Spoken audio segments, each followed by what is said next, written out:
Hello students, welcome to today's lecture.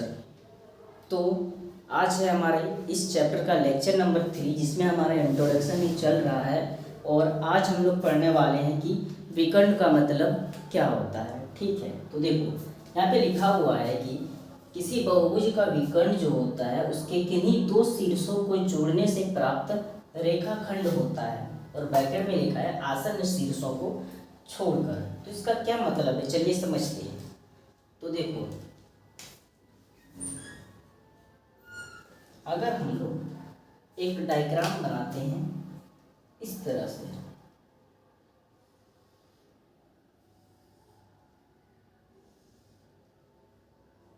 ठीक है, फिर एक बनाते हैं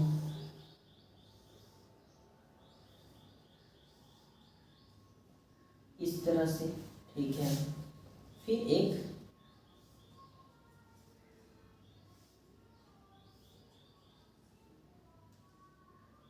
इस तरह से डायग्राम बनाते हैं। ठीक है, देखो सबसे पहले तो हम लोग इसमें देखेंगे, इसको हम लोग नाम दे देते हैं PQRS।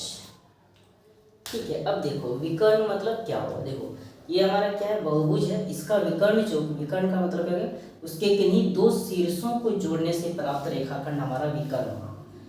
यहाँ पे आसन्न शीर्षों को छोड़कर, तो देखो आसन्न शीर्ष का मतलब क्या होता है, जैसे कि देखो ये एक भुजा है, इसका क्या है, दो शीर्ष है, एक ये भी है एक ये भी है। तो अगर हम लोग इस शीर्ष से इस तक एक रेखाखंड खींचें तो क्या होगा, नहीं होगा, वापस तो एक भुजा ही बन जाएगा। तो इसलिए बोला है आसन को छोड़कर, मतलब जैसे अगर यहाँ से खींचना शुरू कर रहे हैं तो इसको छोड़ना पड़ेगा।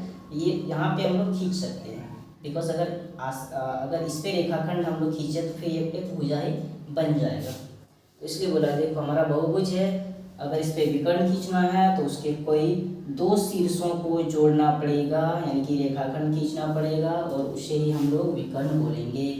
तो रेखाखंड कैसे खींचे, देखो इस प्रकार से हम लोग रेखाखंड खींच दिए, ठीक है ना। रेखाखंड को हम लोग डॉटेड लाइन से ही खींचते हैं। तो ये हमारा क्या हो गया, रेखाखंड हो गया। ध्यान रखना है आपको कि बस एक एंगल छोड़ देना है, उसके बाद वाले पे आप विकर्ण खींच सकते हैं। तो इसको हम लोग क्या बोलते हैं, विकर्ण बोलते हैं।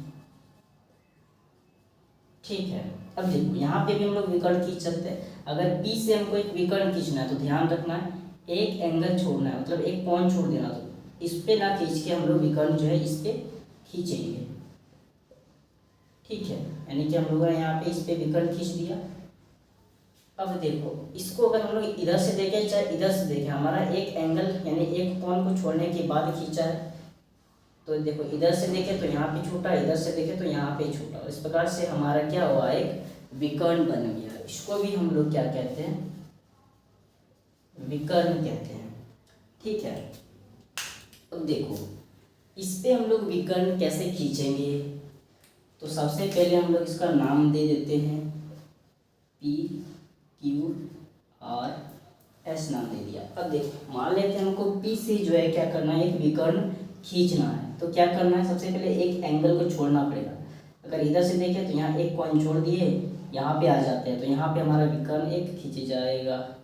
अगर इधर से देखें तो एक एंगल छोड़ दिए यहाँ पे, तो P से हमारे आर तक एक विकर्ण खींच लिए। अब यहाँ भी एक विकर्ण हो सकता है। देखो यहाँ हम मान लेते हैं Q से एक विकर्ण खींचना है, एक एंगल छोड़ दो, यहाँ पे आ जाएगा, मतलब इस तरह से हम लोग विकर्ण खींच सकते हैं। देखो एक एंगल छोड़ दिए, ठीक है, यहाँ पे सेम है, हमको यहाँ पे विकर्ण खींचना है। ये हमारा क्या है, विकर्ण। देखो यहाँ पे हमको विकर्ण बनाना है। सबसे पहले हम लोग क्या करेंगे, इसका नाम लिख देंगे। ये मान लेते हैं A है, ये B है, ये C है, ये D है और ये E है। अब देखो A से मान लेते हैं हमको विकर्ण खींचना है, तो किस पे खींचे, यहाँ से एक एंगल छोड़ देंगे, यहाँ पे आ जाता है, मतलब यहाँ पे हमारा विकर्ण।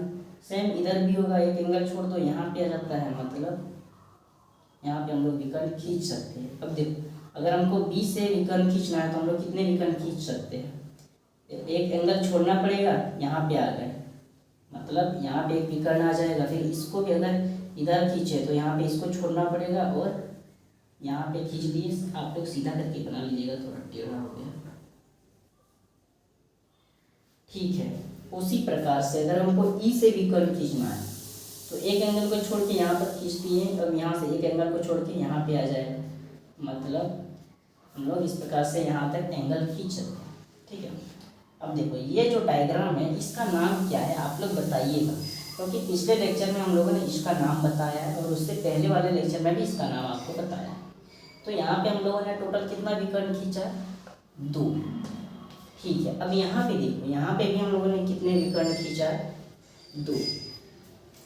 और यहाँ पे भी हम लोगों ने कितना विकर्ण खींचा? देखो 1 2 3 4, यानी कि टोटल हम लोगों ने यहाँ पे 4 विकर्ण खींचे हैं। 1 2 3 4 सॉरी 5 विकर्ण, 5 विकर्ण यहाँ पे हम लोगों ने खींचे हैं। ठीक, अब देखो यहाँ पे एक चीज़ आपको समझना है, उसके बाद ये खत्म हो जाएगा हमारा।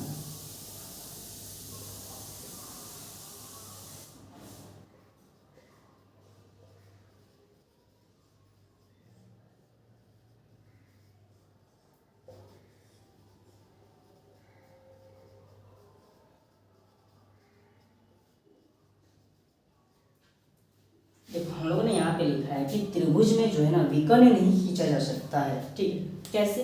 तो देखो ये हमारा क्या है? त्रिभुज है। ठीक है, तो आप लोग विकर्ण कैसे खींचे? इसका नाम ए बी और सी रख देते हैं। ठीक है, देखो हमको विकर्ण खींचना है तो उसके लिए तो हमको एक एंगल छोड़ना पड़ेगा। मान लेते हैं ए से विकर्ण खींचना, अगर यहाँ से एक एंगल छोड़ के यहाँ पे हमको विकर्ण खींचे तो इस प्रकार से खींचेंगे तो वापस ये तो विकर्ण थोड़ी होगा, ये तो भुजा ही बन गया ना हमारा। ठीक है, तो इसलिए हम लोग यहाँ पे त्रिभुज पे विकर्ण नहीं खींच सकते, चतुर्भुज से खींच सकते हैं। अगर आपको कन्फ्यूजन होगा तो फिर इस पे कैसे खींचे हैं, तो देखो ये हमारा चतुर्भुज है क्योंकि इस पे 4 भुजा है। ठीक है,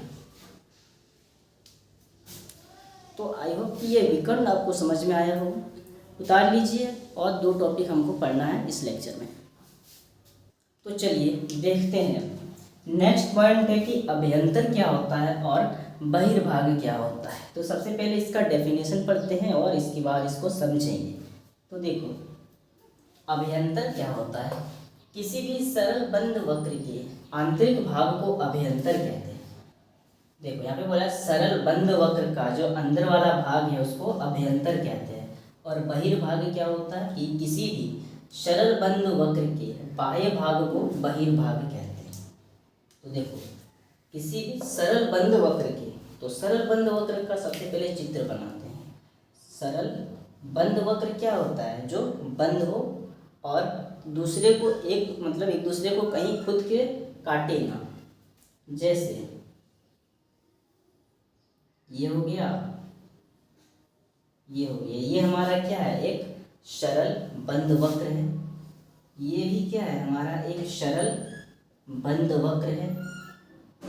और क्या हो सकता है?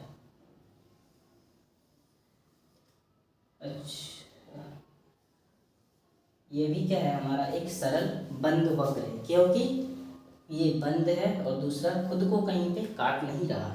अब देखो तो यहाँ पे बोला जा रहा है, तो इसके जो आंतरिक भाग होगा, ये जो सरल बंद वक्र है इसका आंतरिक भाग मतलब अंदर वाले भाग को अभ्यंतर कहते हैं। ठीक है, आंतरिक भाग को क्या कहते हैं? अभ्यंतर। इसका आंतरिक भाग को क्या बोलती है? अभ्यंतर। और फिर बाहर वाले भागों को बोलता क्या बोलेंगे? बहिर्भाग। बाहर वाले भागों को क्या बोलते हैं? बहिर्भाग। ठीक है, तो ये हो गया। अगर हम लोग इसके बात करते हैं तो ये हमारा एक सरल बंद वक्र है। इसका जो अंदर वाला भाग है इसको अभ्यंतर बोला और इसके जो बाहर वाला जो भाग है इसको बहिर्भाग बोला। ठीक है, सेम इसी तरह इसका आंतरिक भाग को हम लोग अभ्यंतर बोलेंगे और बाह्य भाग को बहिर्भाग बोलेंगे। आंतरिक भाग को अभ्यंतर और बाह्य भाग को बहिर्भाग बोलेंगे। ठीक है, तो आपको ये दोनों पॉइंट को जो है ना अच्छे से पढ़ना है, क्योंकि नेक्स्ट लेक्चर जब हम लोग पढ़ेंगे तो ये दोनों का काफ़ी ज़्यादा यूज़ होगा। ठीक है, तो अगर आपको ये लेक्चर समझ में आता है तो वीडियो को लाइक ज़रूर कर दें, चैनल को सब्सक्राइब कर लो और अपने फ्रेंड को भी शेयर करो। और जैसे कि मैंने पहले बोला कि कोई भी डाउट होता है आपको तो आप इस नंबर पे मैसेज कर सकते हैं। और नोट्स के लिए भी, और डाउट एंड फॉर नोट्स के लिए मैसेज कर सकते हैं। मिलते हैं नेक्स्ट लेक्चर में, तब तक के लिए जय हिंद।